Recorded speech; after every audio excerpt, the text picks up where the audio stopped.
What is up, guys? Welcome to another video. Another video means another dopamine high because I had to buy something to feel something. And today we are taking a look at a NECA product, but we are taking a break from the Alien Fireteam Elite series to give you something a little bit different, and that is NECA's the Scout Predator. Now, this guy has been on my radar ever since my Predator kick has begun because this boy has an accessory that has caught my attention because I like pew-pews. But anyways, yeah, we're going to take a look at this boy, so let's jump right into that. Just like most Predators in the franchise's early life, not much is known about Scout. We do know that his only appearance is in Predator 2, but also in the novelization and the comics, so that's pretty cool. But what we do know lore-wise is that, you know, outside of the movie, he was born on an isolated island on his home planet of Yautja Prime. If I'm pronouncing that wrong, cry about it. I'm trying my hardest. But essentially, he was born on an isolated island where his descendants are a rare subspecies of inhabitants that were known for being experienced poachers and long-range hunters. And because Scout obviously came from this island, his weapon of choice was the plasma sniper rifle. And after that, not much else is known about our boy. We see him in Predator 2, and that's really it. So that's Scout, guys. But looking at the boy and looking at his box art, we got him perched up on the top of a tower looking all smexy. And then looking at the side, we have the logo of the movie. And then when we get to the back of the box, we got some pictures of our boy with a brief description about him, which is always nice to see. And then flipping him back over, looking at that smexy box art again for just a second. Open it up, we get another nice photo of him, and then we get to look at our boy with everything included, which is a lot of goodies, which is always awesome to see. And then, you know, just taking him out of the box, looking at him, visuals, first impressions, all that, he looks very promising. So with all that said, let's jump right into it. So starting off with articulation in the head region, he can rotate his head 360 degrees, and then he can look up and down a decent amount, and then you can get his head to tilt side to side, so a very good range of motion with the head articulation, which is always nice to see. And then moving it over to the arms, you can bring up his arms a decent amount, which is always good to see. And then you can rotate his arms 360 degrees, and you can even rotate the biceps, but just be careful of the shoulder armor because that will get in the way. And then moving it down to the elbows, with the elbows you can bring his forearm up a really good amount, which is always awesome, always good for holding stuff and whatnot. So very happy with that. And then with the hand articulation, you can rotate it 360 degrees and bend the wrist however you want. Same old. So very happy with the range of motion on his arms. So moving it over to the torso, you can rotate his torso 360 degrees. When it comes to trying to get him to do a crunch, that's not really going to happen. He can move back and forth a little bit, but you know, you're not really getting a crunch out of him. And then you can kind of wibble wobble and pivot his body around. So overall, decent torso movement. Kind of wish he could crunch a little bit more. And finally, bringing it down to the legs, you can bring his legs up a good amount if you want him to sit down for whatever reason. You can have him do a pretty good split the leg with the smart disc holster, kind of, you know, can't go up as much. And then you can rotate his legs 360 degrees, so a good range of motion up at the thigh. And then bring it down to the knees. You can kind of have him do like 95% of a butt kick. He's not going to make contact with his ass, but he can still bend his leg back a decent amount. And then, you know, getting down to the feet, you can rotate them 360 degrees and pivot them nearly however you want. Same principle with the hands. So overall, very decent articulation on this figure. Kind of wish there was a little more in the torso area, but I've lately been having that issue with most figures, so what's new?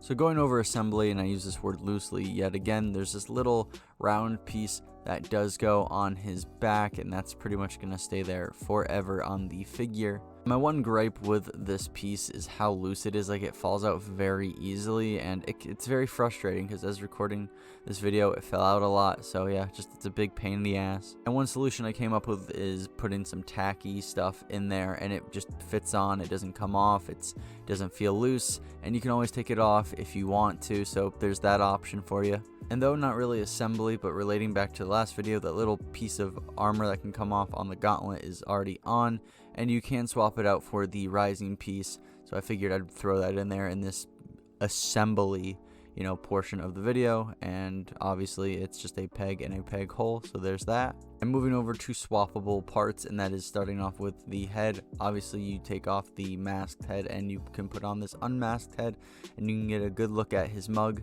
And not that it hasn't been done already before, but he is a very different looking predator. And then of course we have the hands. There are 5 hands included. 2 of them are already attached to our boy, but we get 2 open hands, 2 holding hands, one slightly more open than the other, and then we get a closed fist. And then tackling accessories attached to the figure, starting off with the plasma caster, and of course it's the same one that we saw with the city hunter predator, and you can rotate this 360 degrees, have it go up and down, and move it pretty much however you want. So there's that. And of course there is a blast effect included, and it's more of an orangey kind of like red one, rather than the more just full-on orange that we saw with the city hunter, or even the blue one that we saw with the jungle hunter.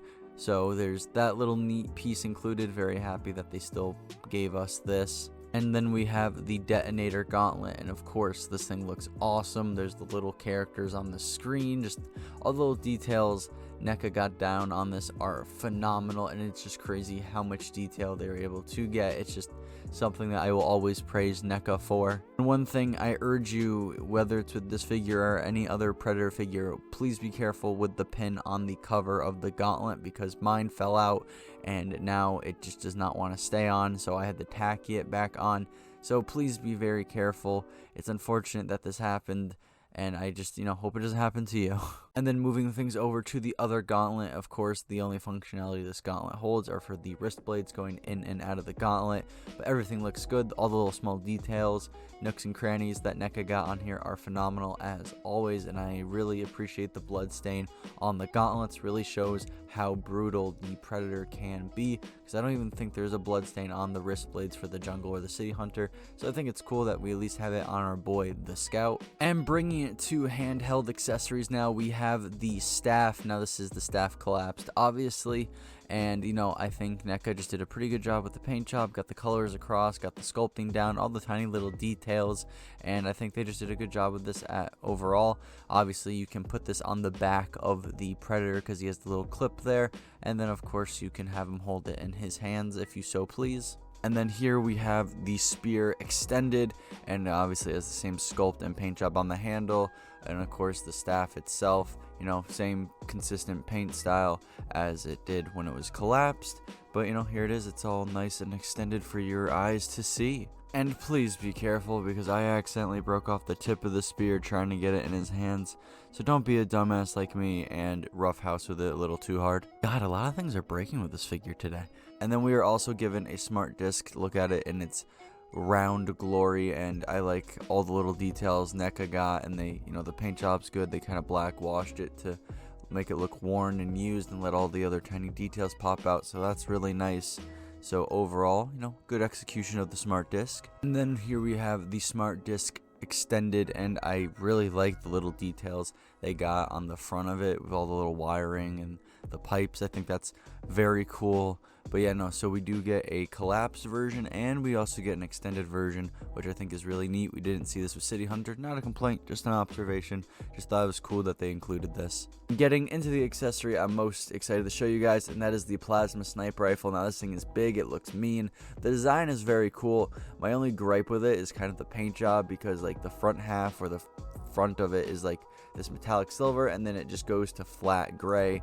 Now when I look at other people's Scout Predator, they're having this same design. So I don't know if this is a design choice. If this is how it's supposed to look, fine, GG. I might not like the design, but it's supposed to look that way, so it's doing its job. But if this is a fault on NECA's end, obviously that's something I dislike, and I kind of wish they would address. So besides that, I think that this is a cool looking weapon. It looks mean. All the little, plating of metal, I think NECA did a phenomenal job with that. I like the red light at the end of it, and where there is metallic, silver.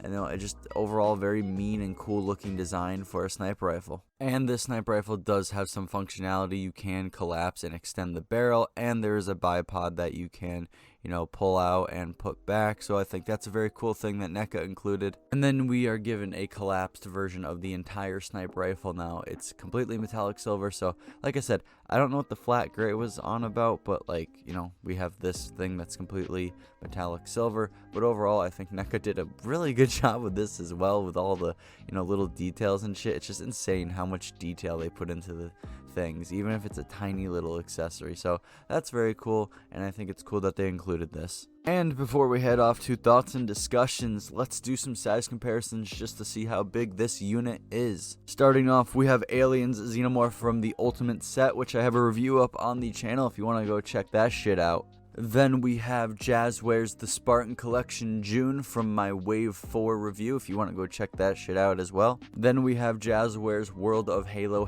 Infinite Master Chief. And then we have Hasbro's Star Wars The Black Series Imperial Crosshair. And finally, we have McFarlane's The Doomslayer. And here we are at the turntable segment of the video where I go over what I like, dislike, stuff like that. Just give my opinion. It's all subjective. You're allowed to disagree or agree. And if you do, you're more than welcome to go down to the comment section, branch off, and create a discussion. But if you don't know already, we're going to start off with the things I dislike to get that sour stuff out of the way. And really, there's only a few things that irk me about this figure, and the first one is the torso and the lack of crunch he can do with his like stomach. I just kind of wish he could have a little bit more of a crunch to him for some more cooler and dynamic poses. And just because, you know, Predators, they're very agile, they're very on their feet, they're always moving. Just, you know, kind of wish that he could do a little bit more of a crunch. Another thing that kind of irks me is the design of the sniper rifle. Now, if it's supposed to look that way, then fine. GG, NECA did a good job. Though I might not like the design, I won't dock points for that because it's supposed to look that way. But just, it looks really weird. It feels off that, like, it goes from metallic silver to flat gray. If there is a valid explanation for this and one of y'all know, please let me know down below. That'd be awesome. But just, it's something that I don't know why it looks that way. So, like I said, if it's supposed to look that way, fine. If this is something on NECA's end, then yeah, it's worthy of docking points. And for this final point, it's kind of more on the wishy-washy side of things, and that's the integrity of some of the accessories. Starting off with the staff, that is completely my fault. I broke that. That was me being a dumbass. That is not NECA's fault. And then looking at the back piece that, you know, kept falling out and that I had to fix. You know, when you buy something, you shouldn't really have to fix it. It should, you know, work as, you know, it is given to you. And I really hope I don't sound entitled. Hopefully y'all are understanding what I'm trying to say. But just, that's one little thing I want to throw out. And then the final, you know, piece that of this entire point of this wishy-washy situation is the self-destruction pad on the gauntlet. Now, I don't know if I pushed the pin out on the cover or if it was just already loose. I've never had this issue with the City or Jungle Hunter, but like if I pushed it out, yeah, that's partially my fault, but also NECA shouldn't have it so that pin can fall out very easily, seeing that's a very tiny piece that people can lose very easily. So that, whose fault that is, you know, very up to debate. I will take some responsibility and say I might have been, you know, roughhousing and push out the pin, but also the pin shouldn't be able to fall out that easily.